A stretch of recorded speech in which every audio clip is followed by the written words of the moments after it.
Kalau kerajaan Allah adalah kehadiran Kristus, dan kita sekarang ada di sini 2021,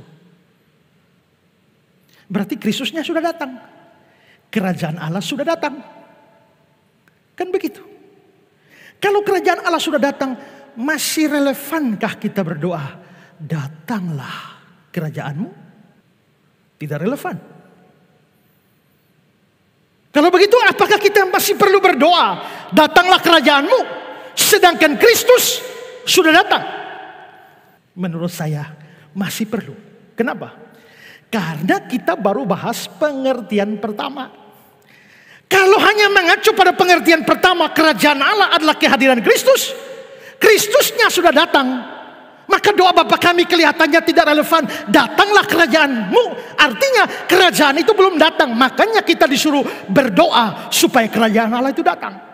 Kalau begitu, pasti ada arti yang lain lagi dari kerajaan Allah, bukan hanya sekedar kehadiran Kristus. Kalau begitu, apa arti kerajaan Allah lagi? Pertama tadi, kehadiran Kristus. Yang kedua, kerajaan Allah adalah keadaan di mana kekuasaan, otoritas, dan kehendak Allah dinyatakan secara penuh dalam kehidupan. Coba perhatikan Matius 12:28. Jika aku mengusir setan dengan kuasa roh Allah, maka sesungguhnya kerajaan Allah sudah datang padamu. Di sini kehadiran kerajaan Allah dihubungkan dengan jika aku mengusir setan.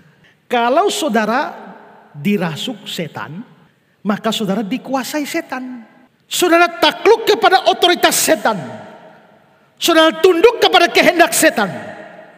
Kuasa setan berlaku atas kamu. Tapi kalau Kristus mengusir setan-setan itu, maka setan tidak lagi berkuasa atas kamu. Otoritas setan tidak berlaku atas kamu. Kamu tidak lagi tunduk kepada kehendak setan. Maka sesungguhnya kerajaan Allah sudah datang padamu. Kalau kerajaan Allah sudah datang padamu, tadinya yang berkuasa atas kamu adalah setan. Tapi karena setannya sudah diusir oleh Kristus, maka sekarang kehendak Kristus yang berlaku atas kamu, kuasa Kristus yang berlaku atas kamu, otoritas Kristus yang berlaku atas kamu, maka itu disebut kerajaan Allah sudah datang pada kamu. Roma 14 ayat 17, nats pembimbing kita tadi.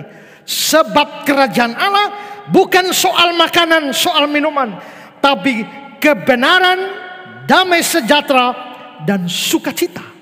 Artinya, kondisi di mana Roh Kudus menguasai seseorang sehingga kehendak Allah dinyatakan di atas orang tersebut, artinya kehadiran kerajaan Allah ada atas orang itu. Kebenaran, damai sejahtera, sukacita adalah ciri dari seseorang yang telah menerima kerajaan Allah. Nah, sekarang kita lihat doa Bapa kami. Matius 6, 9-10.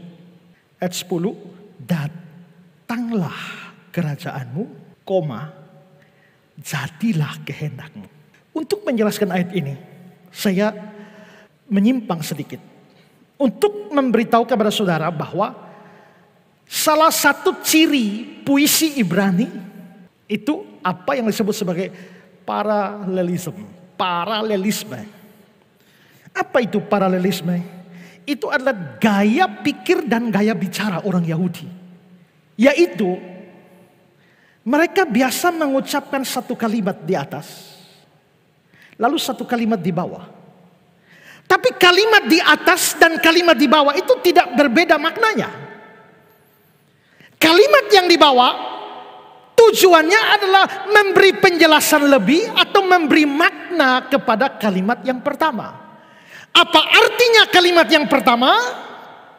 Lihatlah pada kalimat yang kedua. Itu namanya paralelisme. Ini ciri puisi Ibrani.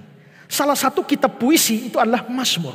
Maka kita bisa melihat Mazmur itu banyak ditulis di dalam gaya pikir atau gaya bicara paralelisme. Sekarang saya beri contoh. Mazmur 8 ayat 5. Apakah manusia sehingga engkau mengingatnya? Ini kalimat pertama. Disambung kalimat kedua. Apakah anak manusia sehingga engkau mengindahkannya? Kalimatnya beda, tapi perhatikan ada yang sama. Apakah manusia sama dengan di bawah apakah anak manusia?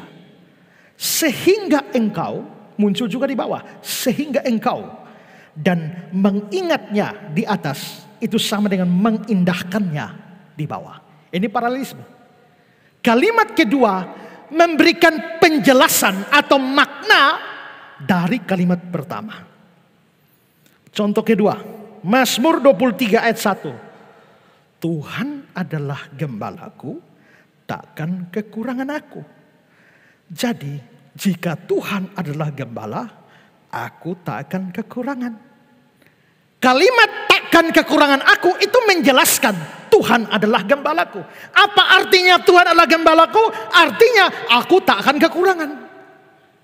Mazmur 27 ayat 6.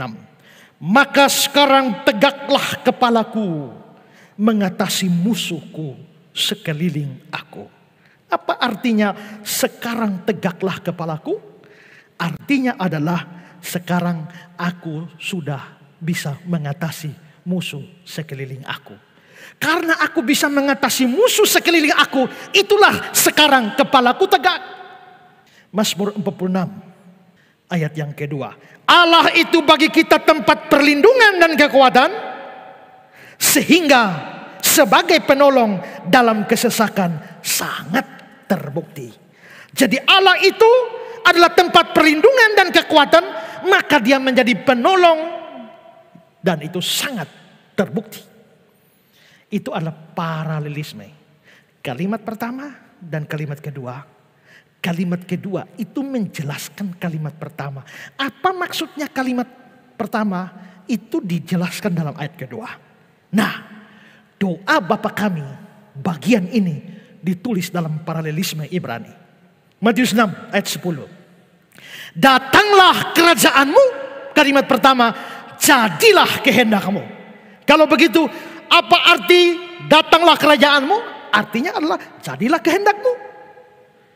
Maka apabila kehendakmu jadi, maka kerajaan Allah sudah datang. Maka kerajaan Allah sama artinya dengan kehendak Allah.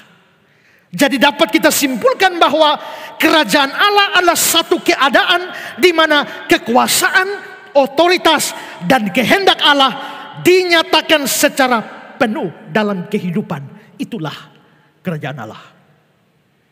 Barclay bilang, kerajaan Allah adalah suatu masyarakat di dunia ini di mana kehendak Allah berlaku secara sempurna di sorga. Maka di sini ada kampung A, di sini kampung B. Di kampung A ini orangnya taat-taat Tuhan semua. Kehendak Tuhan dilaksanakan, firman Tuhan dilaksanakan di kampung A. Maka sesungguhnya kerajaan Allah ada di kampung A. Tapi kalau di kampung B ini penjahat semua, ya, pendosa semua, hidup tidak takut Tuhan, langgar semua perintah Tuhan, kehendak Tuhan tidak berlaku di kampung B, tidak dilaksanakan di kampung B, maka di kampung B tidak ada kerajaan Allah. Itu maknanya. Dalam God Question dibilang, kerajaan Allah adalah hukum rohani atas hati dan kehidupan orang-orang yang tunduk pada otoritas Allah. Ya, itu arti kerajaan Allah. Jadi kerajaan Allah itu punya dua arti.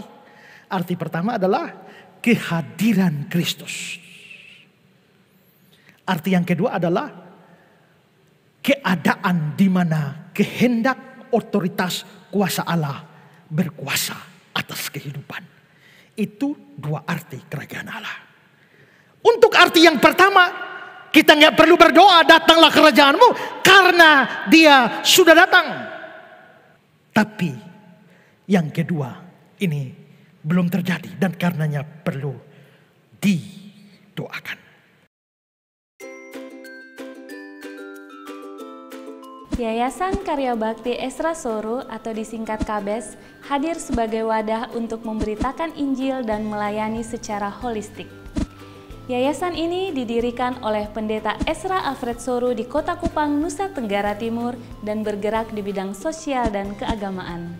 Yayasan ini memiliki visi menjadi lembaga yang mempunyai andil dalam membentuk kekristenan yang gigih dalam memberitakan Injil serta setia kepada ajaran yang alkitabiah dan melayani secara holistik.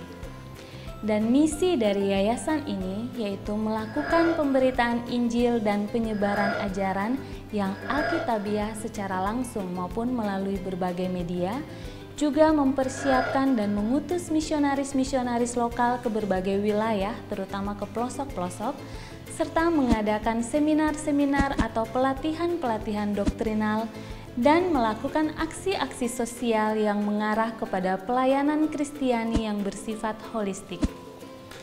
Berikut serangkaian kegiatan yang telah dilaksanakan oleh Yayasan Karya Bakti Esra Soru. Bagi saudara dimanapun berada yang rindu untuk mendukung pelayanan kami, khususnya melalui dukungan dana, maka saudara dapat menyalurkannya ke nomor rekening yang tersedia. Untuk informasi selengkapnya dapat menghubungi Sekretariat Yayasan Karya Bakti Esra Soru melalui nomor berikut ini. Mari beritakan Injil dan melayani sesama dengan kasih bersama Yayasan Karya Bakti Esra Soru. Tuhan Yesus memberkati.